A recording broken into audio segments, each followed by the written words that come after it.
College basketball is one of the most popular sports to attend in the NCAA.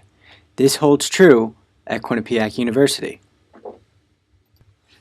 However, it is one of just 21 sports offered at the university.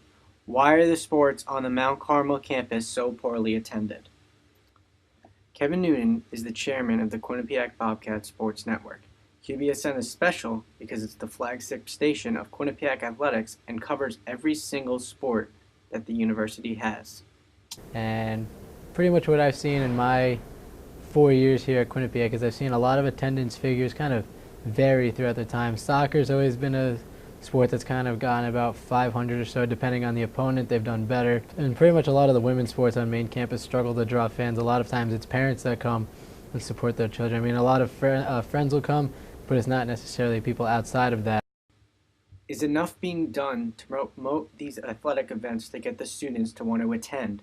I don't think there is, because whenever I see the university and the athletics department really promoting games, they're mainly promoting basketball and hockey, and more specifically men's basketball and men's ice hockey. They really only they try and get as many students to those games because they know even for the fair weather fan, those are going to be the games that they get the most attendance to.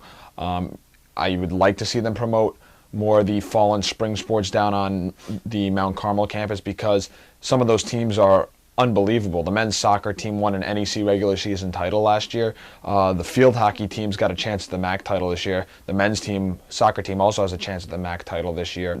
The problem is I don't think they bother promoting them as much because they know that most of their efforts in promoting those sports are going to be met with failure.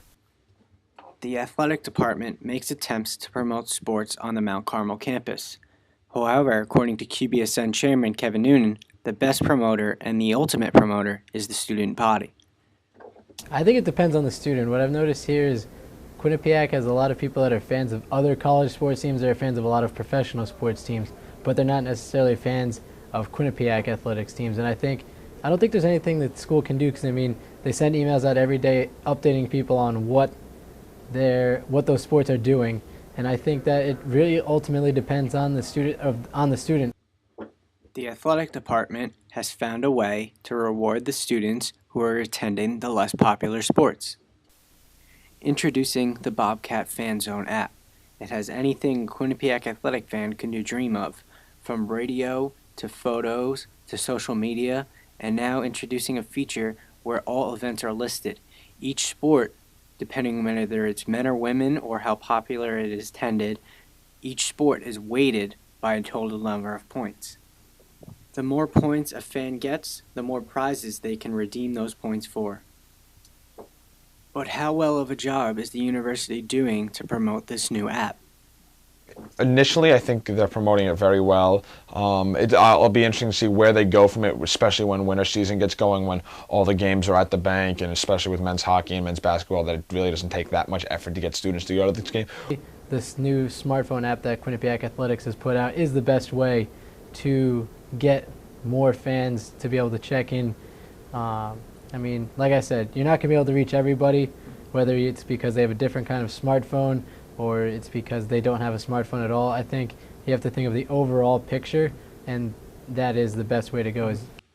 Pete Rossi broadcasts hockey for QBSN and is one of 8 people to be at every women's hockey home game every year for the last 4 years. Special because you get maybe a little bit of a bond between yourselves and the players. I know, we make fans for the women's games, kind of come out, and then we also make signs for the women's games. We don't make signs for the men's games, just because that's not what we do. But, when it comes to women's games, I think, you need to get the fan support there, but I don't think it's going to be easy. He views the university's point system as a positive to get people to attend more games, especially sports like women's hockey and possibly field hockey.